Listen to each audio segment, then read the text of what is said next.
بسم اللہ الرحمن الرحیم۔ السلام علیکم۔ یہ کتاب آپ کے لیے کاشان بصیرت کی یوٹیوب چینل کی جانب سے ریکارڈ کی جا رہی ہے۔ کتاب کا نام ہے مجالس شہید آیت اللہ دست غیب۔ اب ہم کتاب کا پارٹ نمبر 4 پڑھیں گے، صفحہ نمبر 45۔ معصوم دوم امیر المومنین حضرت علی علیہ السلام۔ شیخ طوسی کی کتاب الاعمالی، جس کی سند ملتی ہے جناب جابر ابن عبداللہ انصاری سے، میں ہے کہ ہم نے فجر کی نماز رسول خدا صلی اللہ علیہ وسلم کی معیت میں ادا کی۔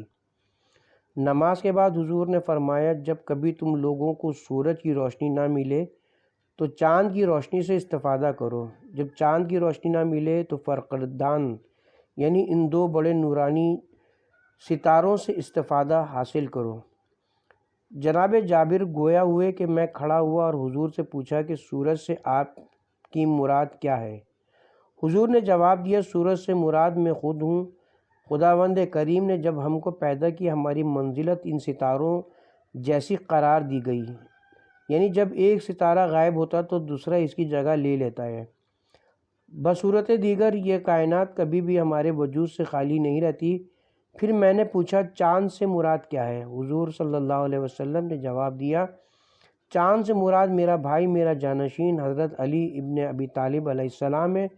پھر میں نے عرض کیا کہ حضور یہ فرقندان کیا ہیں؟ جواب ملا، حسن اور حسین۔ کچھ دیر توقف کیا، پھر فرمائے، یہ تینوں ہستیاں اور میری بیٹی فاطمہ میری اطرت ہیں، جو کبھی بھی قرآن سے جدا نہیں ہوں گے یہاں تک کہ وہ مجھ سے حوض کوثر پر آن ملیں گے۔ اہل بیت کو ستاروں کی تشبیہ دینے کا فلسفہ کچھ یوں نظر آتا ہے کہ ستارے ہمیشہ سے رہنمائی کا کام انجام دیتے ہیں۔ مسافر حضرات ستاروں ہی کی برکت سے اپنا سفر جاری رکھ سکتے ہیں، خاص طور پر صحرائی راستوں پر چلنے والے یا سمندری راستوں پر۔ اس کے علاوہ زمین پر رات کی تاریکی میں ان ستاروں کی ذوفشانی سب پر عیاں ہے۔ انسانیت کی ہدایت کے حقیقی چراغ آل محمد علیہ السلام ہی ہیں۔ اصلی ستارے یہی ہستیاں۔ اسی مناسبت سے خداوند متعال نے قرآن مجید میں کئی جگہ انہی ستاروں کی قسم کھائی ہے۔ تو اس ذوفشانی کے مصداق شیعان علی علیہ السلام کے دل ہیں، جو روز روشن کی طرح منور ہیں۔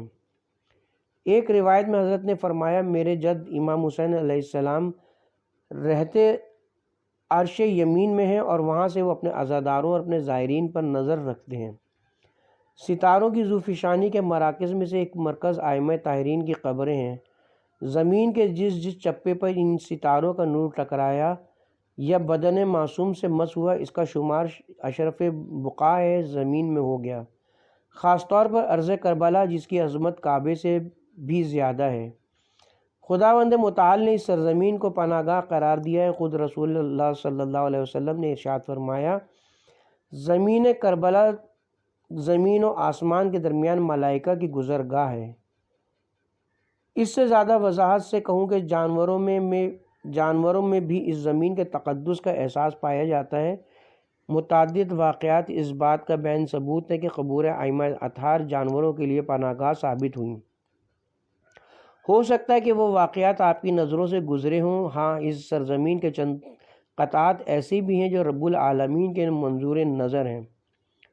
چنانچہ اس واقعے کو دیکھیں جیسا کہ امیر المومنین حضرت علی علیہ السلام کے جنازے کی تدفین کے موقع پر پیش آیا۔ حضرت علی علیہ السلام نے اپنے بڑے بیٹے امام حسن علیہ السلام سے جو وصیتیں کی تھیں، ان میں سے ایک یہ تھی کہ بیٹا، میرے تابوت کے پچھلے 2 حصوں کو تم اور تمہارا بھائی حسین کاندھا دینا، اگلے 2 حصوں کو حضرت جبرائیل اور حضرت میکائیل سنبھالیں گے، جہاں کہیں وہ تابوت رکے وہیں مجھے دفن کر دینا۔ جیسے تابوت زمین پر رکھا گیا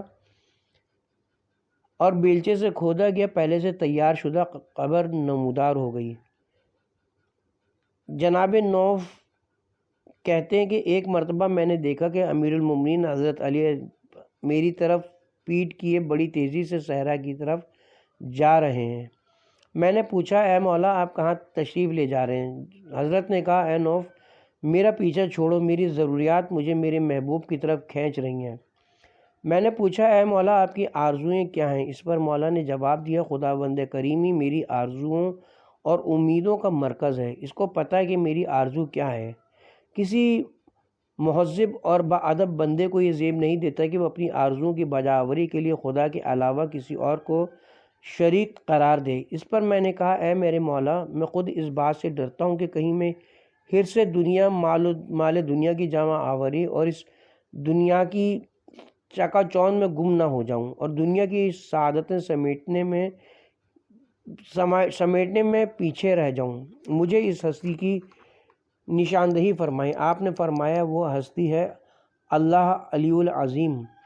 تم اس بلند مرتبہ اور عظیم ہستی کی پناہ میں آ جاؤ۔ اس کے لیے ضروری ہے کہ عزم محکم اور سچی نیت کے ساتھ اس کی طرف بڑھو تو یقیناً تم اپنی آرزو تک رسائی حاصل کر سکو گے۔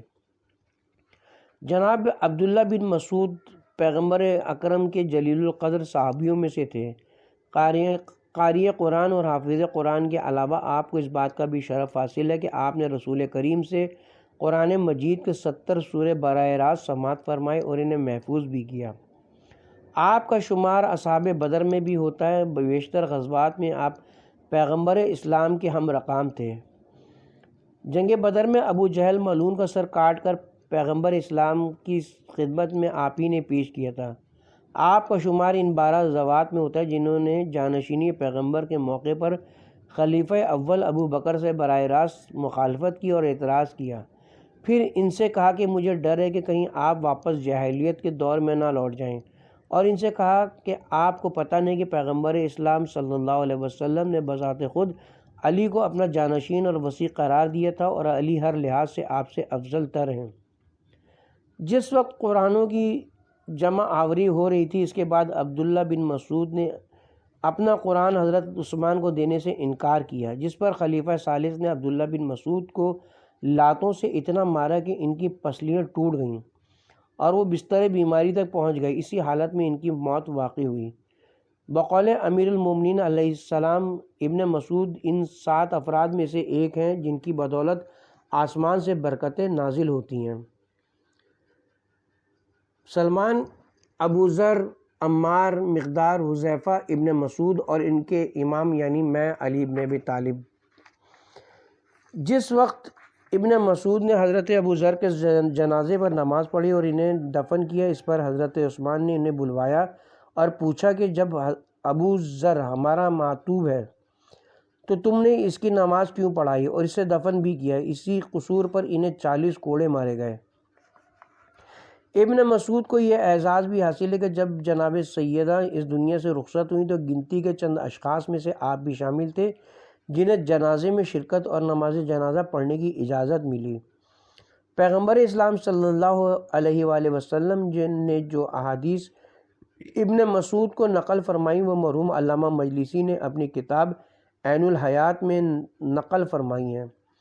خلاصہ یہ کہ حضرت عثمان کی لاتوں کی چوٹ کے سبب عبداللہ بن مسعود 60-65 سال کی عمر میں بستر مرگ پر پہنچ گئے۔ حضرت عثمان اپنے ظاہری رکھ رکھاؤ کے تحت ان کی عیادت کو آئے اور ان سے وہی سوال و جواب کیے جو میرے بھی صاحب کتاب آقا دستغیب مطمئن نظر ہے جو میں کہنا چاہتا ہوں۔ حضرت عثمان نے پوچھا اے ابن مسعود تمہاری تکلیف کیا ہے؟ ابن مسعود نے فوراً جواب دیا میری تکلیف میرے گناہ ہیں، وہ معاف ہو جائے گا تو اعضائے بدن کا کیا کہنا؟ جب تک انسان زندہ ہے تکالیف تو ساتھ لگی رہیں گی، ایک تکلیف ختم ہوتی ہے تو دوسری سامنے آ جاتی ہے یہاں تک کہ اس بدن سے چھٹکارا حاصل ہو جائے۔ ہاں اگر وہ درد جو تمہیں لگ گیا ہے اس کا علاج بیکار ہے اور اگر ہے بھی تو بہت مشکل، وہ ہے گناہ۔ پھر حضرت عثمان نے دوبارہ پوچھا کسی چیز کی ضرورت تو نہیں؟ وہ سوچ رہا تھا کہ ابن مسعود کوئی دنیاوی چیز طلب کریں گے اور میں اسے پورا کر کے اپنی شرمندگی کو مٹا سکوں گا۔ ابن مسعود نے جواب دیا میری آرزو پروردگار ہے، اگر وہ مل گئی تو سب مل گیا۔ حضرت عثمان نے پھر کہا تم چاہو تو تمہارے لیے حکیم بلواؤں؟ ابن مسعود نے جواب دیا حکیمی نے تو مجھے بیمار کیا، یہ طبی، کیونکہ ابن مسعود کو اتنا معلوم تھا کہ موت بہت قریب ہے۔ ڈاکٹر حکیم کا سہارا تو وہ لیتا ہے جس سے امید ہو کہ وہ بالکل صحت یاب ہو جائے گا۔ یہ یاد رہے کہ حضرت عثمان نے اسے بیت المال سے ملنے والے حقوق سے محروم کر دیا تھا۔ مدت گزر گئی کہ اسے ایک درہم تک نہیں ملا، جبکہ اس وقت وہ انتہائی ضرورت مند تھا۔ حالانکہ جب عثمان آیا تھا تاکہ یہ دیکھے کہ ابن مسعود چلاؤ کی حالت میں ہے، وہ یہ چاہتا تھا کہ اپنی چکنی چوپڑی باتوں سے ان زیادتیوں کی تلافی کر سکے جو اس نے لاتوں اور کوڑوں کی شکل میں روا رکھی تھی۔ اس نے پھر پوچھا، کیا تم یہ چاہو گے کہ جو کچھ میں نے تمہیں تمہارے حق سے محروم کیا تھا وہ تمہیں لوٹا دیا جائے؟ ابن مسعود نے جواب دیا، جس وقت مجھے اس کی ضرورت تھی اس وقت تو دیا نہیں، اب جب کہ میں مرنے جا رہا ہوں وہ میرے کس کام کا؟ عثمان نے پوچھا، کیا تم چاہو گے کہ میں وہ تمام دولت تمہاری لڑکیوں کے نام کر دوں؟ ابن مسعود ایک سمجھدار جہاں دیدہ شخص تھا، اس کے دھوکے میں نہیں آئے گا۔ یہ کہہ دے کہ ہماری بیٹیوں کے لیے یہ کر دو وہ کر دو۔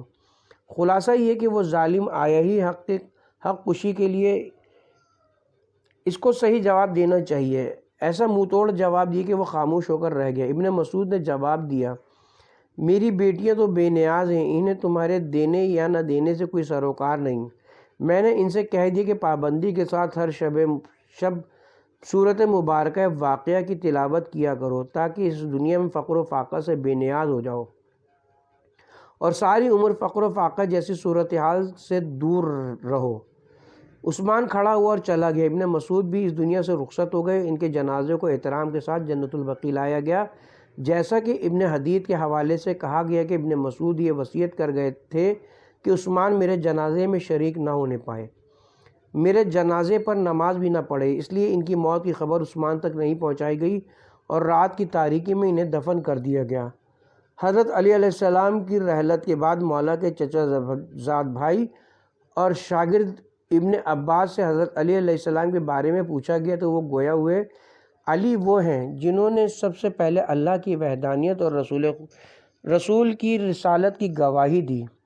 علی پیغمبر اسلام کے دو قیمتی اثاثوں میں سے ایک اثاثہ ہیں، جیسا کہ حضور نے فرمایا، میں تمہارے درمیان دو گراں بہا اور بھاری چیزیں چھوڑے جا رہا ہوں، کتاب خدا اور میرا خاندان۔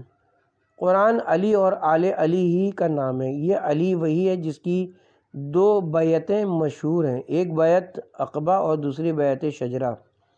یہ وہ علی ہے جس نے دو قبلوں کی طرف رخ کر کے نماز پڑھی، پہلا قبلہ اول بیت المقدس اور دوسرا قبلہ خانہ کعبہ۔ یہ علی وہ علی ہے جس نے پیغمبر کے زمانے میں 2 مرتبہ جنگ کی اور اکثر غزوات میں شرکت کی۔ یہ وہ علی ہے جس نے ناقصین و قاسطین و مارقین سے جنگ کی۔ یہ وہ علی ہے جس نے طلحہ و زبیر و عائشہ سے جنگ کی، جنگ جمل میں معاویہ اور اس کے ساتھیوں سے جنگ کی، جنگ صفین میں خوارج سے جنگ کی، جنگ نیروان میں ایک مرتبہ جنگ کی، تنزیل قرآن کی خاطر دوسری مرتبہ، تعویل قرآن کی خاطر، برائے اصل قرآن اور معنی قرآن۔ علی علیہ السلام وہ آقا ہیں جن کے لیے سورج 2 مرتبہ پلٹا، ایک مرتبہ رسول کے زمانے میں اور دوسری مرتبہ جنگ صفین میں، جبکہ اس وقت سورج نظروں سے پوشیدہ ہو گیا تھا۔ علی وہ ہیں جنہیں اللہ تعالیٰ نے مافوق العادہ قوتوں سے نوازا، ایک نعمت علمی، دوسری نعمت جسمی۔ یہ وہ علی ہیں جو قیامت سے پہلے اس دنیا میں رجت فرمائیں گے، ذوالقرنین کی مانند جس کا اشارہ سورہ کہف میں ملتا ہے۔ یہ ہے میرا علی۔ غزوہ صفین میں حضرت امیر المومنین اپنے لشکر کے ساتھ، جس میں مالک اشتر بھی تھے، مہوئے حرکت تھے۔ ایک مقام پر لشکر نے پڑاؤ کیا تاکہ کچھ کھانے پینے کا بندوبست کیا جا سکے۔ مالک اشتر مولا کے قریب آئے اور عرض کی، مولا یہ وادی تو نہایت خشک ہے، دور دور تک پانی کا نام نشان نہیں۔ حضرت نے فرمایا، جاؤ تم لوگ چھان بین کرو۔ وہ سب چاروں طرف گھوم پھر کر واپس آئے اور کہا، مولا یہاں تو ایک قطرہ بھی نہیں ہے اور یہاں ٹھہراؤ ناممکن ہے۔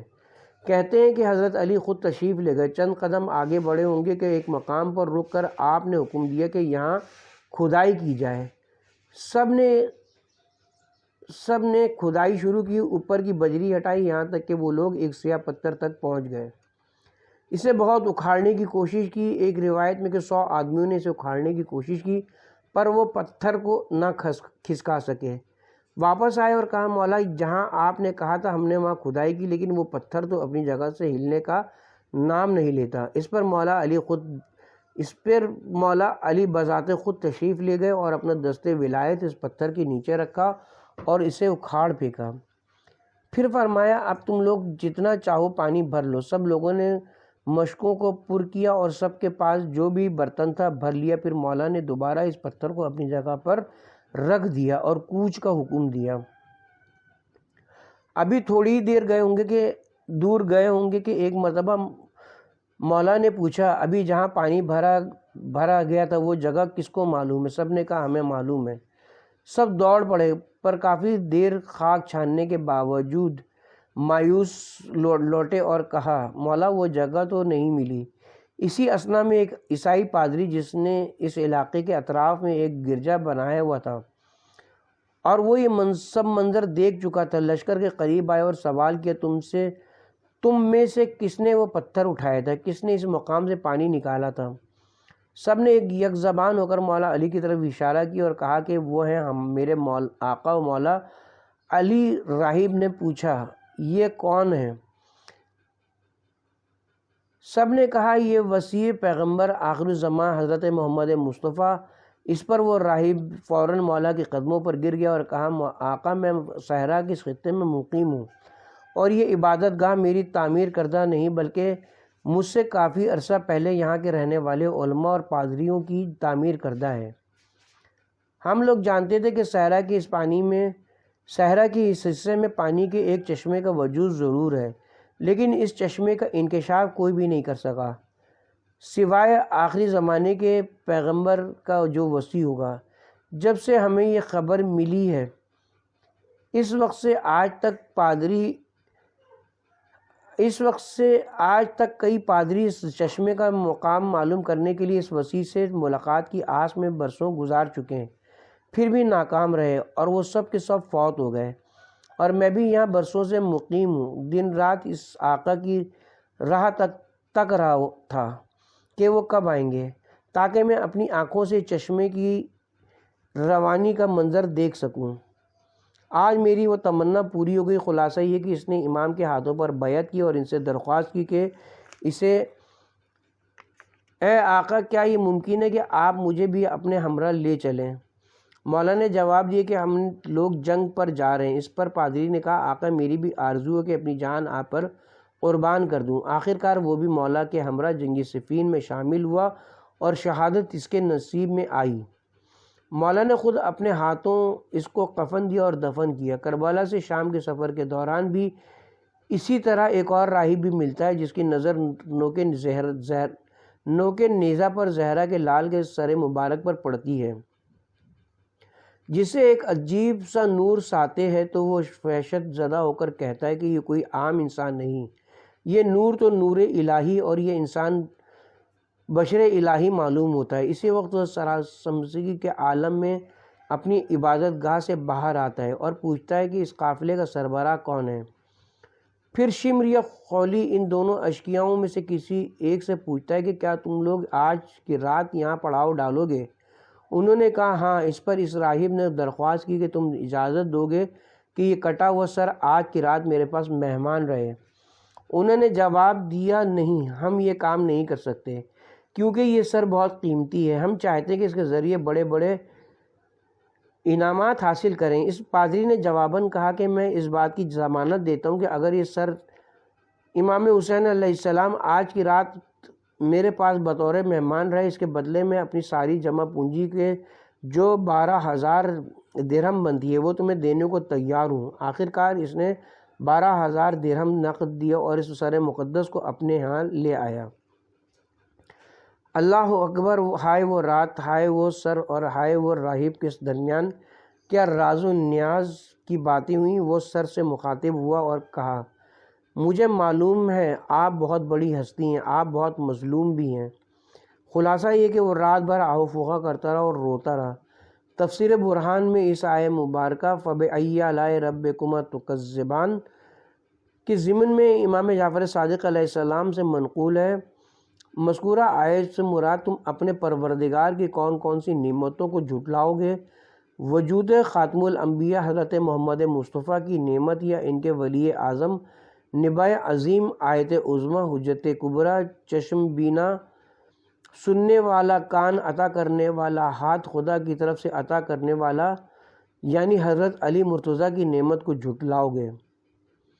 آپ لوگ کہیں گے نہیں، ہم ان دونوں میں سے کسی کو بھی نہیں جھٹلائیں گے، بلکہ ہم تو یہ کہیں گے اللہ تیرا شکر ہے کہ تو نے مجھے امت محمدیہ سے وابستہ رکھا، نہ کہ کسی اور قوم سے۔ اسی طرح پروردگارہ تیرا لاکھ لاکھ شکر ہے کہ تو نے مجھے ولایت علی ابن ابی طالب سے متمسک رکھا۔ واہ ہو اس قوم پر جس نے اولاد آدم میں سے اشرف ترین ہستی کو صحرائے کربلا میں جھٹلایا۔ کیا وہ قوم جس نے حسین کو شہید کیا وہ قیامت کے روز اسی حسین کے جد کی شفاعت کی امید کر سکتی ہے؟ آیہ مبارک کے الفاظ خلق الانسان سے مراد علی ابن ابی طالب اور علم البیان سے مراد پروردگار عالم نے ہر چیز کا علم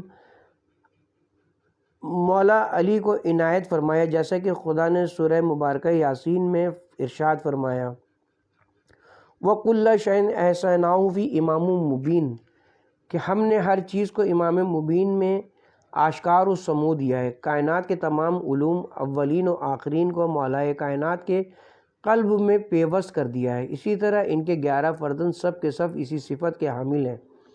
خداوند کریم نے تمام امور کی تفصیلات ان کی دلوں میں ودیت کر دی ہیں، لہٰذا قرآن الفاظ کا مجموعہ ہے اور قلب ائمہ الفاظ کی تفسیر اور حقیقت کا روپ یا بصورت دیگر قرآن الفاظ صامت ہیں اور امام علیہ السلام قرآن ناطق ہے۔ یہ کیسا المیہ ہے کہ سورہ یاسین کو تو آپ حصار کے طور پر استعمال کریں، اس کو اپنی حفاظت کے لیے استعمال کریں اور اس کی تفسیر پر تیر برسائیں۔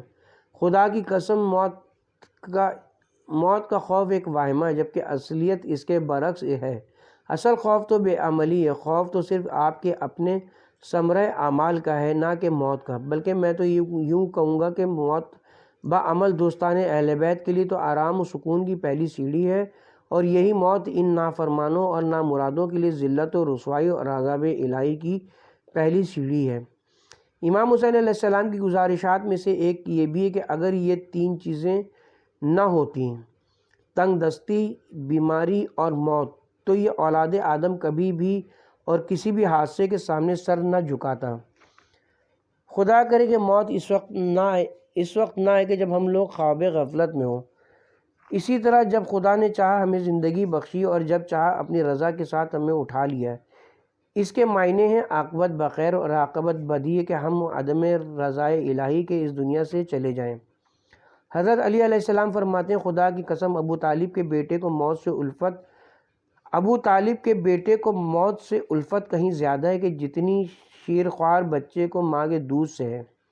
یہ علی کے باوقت جو موت کی لذت اور وصال رحمت حق کو جانتا ہے، یہ علی کے جسے پتہ ہے کہ موت نقطہ آغاز ہے خدا کی میزبانی کا، جو اپنے مطیع اور فرما بردار بندوں کا منتظر ہے۔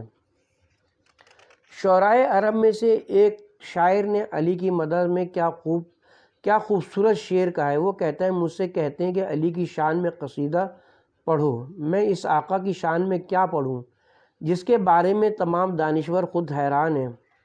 حد تو یہ ہے کہ کچھ تو انہیں نعوذ باللہ خدا کہتے ہیں۔ رسول اللہ صلی اللہ علیہ وسلم فرماتے ہیں کہ شب معراج اللہ تعالیٰ نے اپنا دست شفقت میرے کندھے پر رکھا کہ اس کی خنکی مجھے محسوس ہوئی۔ اس وقت علی نے اپنا پیر رسول اللہ صلی اللہ علیہ وسلم کے کندھے پر رکھا اور کعبے میں موجود سارے بتوں کو توڑ دیا، یعنی وہ مقام جہاں خدا کا ہاتھ تھا اسی مقام پر علی کا پیر تھا، یعنی مقام رحمت الہی کا ظہور۔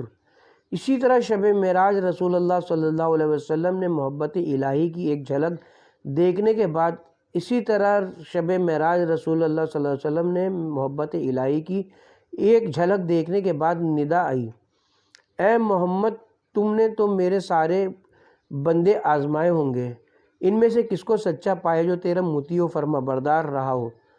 رسول اللہ صلی اللہ علیہ وسلم نے عرض کی پروردگار میں نے علی کو پایا۔ اس پر ندا آئی، ہاں تم نے بالکل ٹھیک کہا۔ پھر کہا کیا تم نے اپنا کوئی جانشین بھی مقرر کیا؟ آپ نے خدا سے عرض کی خدایا تو خود انتخاب فرما۔ حکم ہوا اے رسول علی کو اپنا جانشین قرار دیں، علی ہی ہیں، ہدایت کا پرچم علی ہی ہیں، متقیوں کے امام۔ حکم ہوا یہ خوشخبری جو میں نے تمہیں دی ہے اس کو علی تک بھی پہنچا دو۔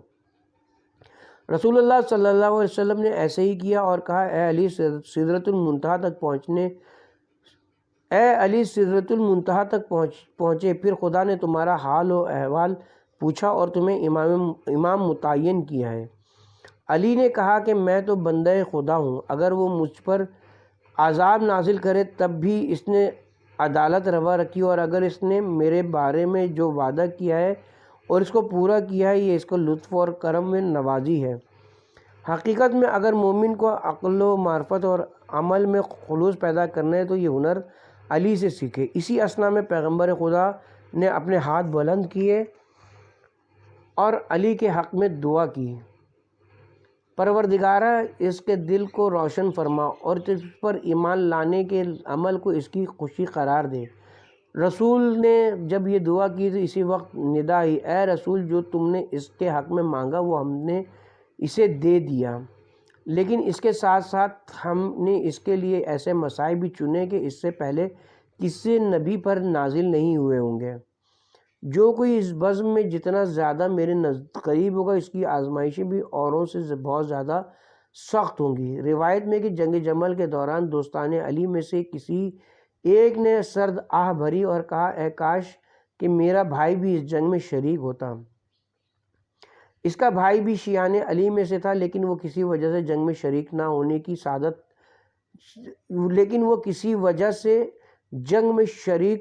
سعادت حاصل نہ کر سکا تھا۔ حضرت علی علیہ السلام نے اس سے پوچھا کہ کیا تیرے بھائی کی تمنا تھی کہ وہ ہمارے ساتھ ہوتا ہے؟ اس نے جواب دیا خدا کی قسم ایسا ہی تھا۔ اس پر حضرت نے اس کو یقین دلایا اور کہا ہاں اس کا شمار بھی ہمارے ساتھیوں میں سے ہوگا، بلکہ ان لوگوں پر بھی اس کا اطلاق ہوگا جو بھی اپنے آباء و اجداد کی صلبوں میں اور اپنی ماؤں کے رحموں میں منتقل نہیں ہوئے ہیں، یعنی ابھی اس دنیا میں نہیں آئے ہیں، وہ بھی ہمارے ساتھیوں میں سے ہیں۔ ان سب باتوں کا دار و مدار ہماری نیتوں پر ہے کہ ہم کتنا علی کے چاہنے والوں میں سے ہیں۔ شیعہ سنی دونوں کی روایتوں سے مختلف شکلوں میں یہ قول ہم تک پہنچا ہے کہ اے علی تو اور تیرے شیعہ سابقون میں سے ہیں، البتہ اس شرط کے ساتھ کہ وہ سچے دل سے علی کے پیروکار ہوں، نہ کہ نام کا شیعہ۔ علی کا حمایتی ہونا یا علی کا ہم رکاب ہونا کوئی معمولی بات نہیں ہے، یہ بہت ہی مشکل کام ہے، تقوی کامل درکار ہوتا ہے۔ ایک دفعہ حضرت جابر بن عبداللہ نے ہمدردی کے طور پر حضرت سجاد سے فرمایا آپ اتنی لمبی عبادت کیسے انجام دیتے ہیں؟ کچھ آرام بھی کر لیا کریں، کہیں ایسا نہ ہو کہ یہ آپ کے لیے تکلیف کا باعث بن جائے۔ حضرت سجاد نے فرمایا صحیفہ لے کر آؤ اور علی علیہ السلام کے حالات اور علی علیہ السلام کی عبادت کے بارے میں پڑھو۔ پھر آپ نے فرمایا کون ہے جو علی کی عبادت کے درجے تک پہنچ سکے؟ رمضان المبارک کی 21 تاریخ روز شہادت حضرت علی علیہ السلام ہے۔ علی علیہ السلام کے دوست اور چاہنے والے دور دور سے مسجد میں جمع ہو رہے ہیں، یہ بھی اظہار محبت کا ایک موقع ہے۔ مرحوم عالم دین آقائے نراقی اپنی کتاب دارالسلام میں یہ واقعہ نقل فرماتے ہیں کہ جس کو میں یہاں مختصراً بیان کر رہا ہوں کہ ایک محب علی شیعہ زیارتوں کی نیت سے عراق میں داخل ہوا۔ جب وہ بغداد تک پہنچا، بغداد کی پولیس نے اسے بلا وجہ گرفتار کر لیا، اسے بہت ایذائیں پہنچائیں کہ ناقابل برداشت ہو گئیں۔ اس پر اس نے اس پولیس افسر سے کہا میں نجف جا کر علی سے تیری شکایت کروں گا۔ پھر وہ نجف پہنچا، مولا کی قبر کے سرانے گیا اور اپنے آپ کو ذریعے امام کے ساتھ گروی کر لیا۔ اس کو صرف ایک ہی حاجت تھی کہ کسی طرح وہ پولیس افسر ہلاک ہو جائے۔ اس کی اس کی حق میں بد دعا کی۔ رات کو خواب میں حضرت علی علیہ السلام کو دیکھا، وہ کہہ رہے ہیں کہ تم اس کو میرے حوالے کر دو اور اسے معاف کر دو۔ اس پر میں نے کہا نہیں، میں اسے کبھی معاف نہیں کروں گا جب تک آپ اس کی تلافی نہیں کریں گے۔ مولا میں آپ کا چاہنے والا ہوں، آپ سے دوستی ہی کی وجہ سے اس نے مجھ پر وہ ظلم ڈھائے۔ امام نے فرمایا تم اس کو مجھ پر چھوڑ دو، میں تمہاری تلافی کر دوں گا، کیونکہ اس شخص کا مجھ پر ایک حق ہے۔ میں نے مولا سے پوچھا کیا حق ہے؟ امام نے فرمایا بہت پہلے جب وہ اپنے سرکاری قافلے کے ساتھ صحرائے نجف سے گزر رہا تھا کہ اس کی نظر میرے حرم کے گنبد پر پڑی۔ وہ گاڑی روک کر اترا اور کھڑے ہو کر انتہائی ادب و احترام کے ساتھ مجھ کو سلام کیا اور دوبارہ گاڑی میں سوار ہو کر چل دیا۔ اس کا یہ عمل ہمارے پاس محفوظ ہے۔ اس احترام کے بدلے میں تم سے اس کی طرف سے معافی چاہتا ہوں۔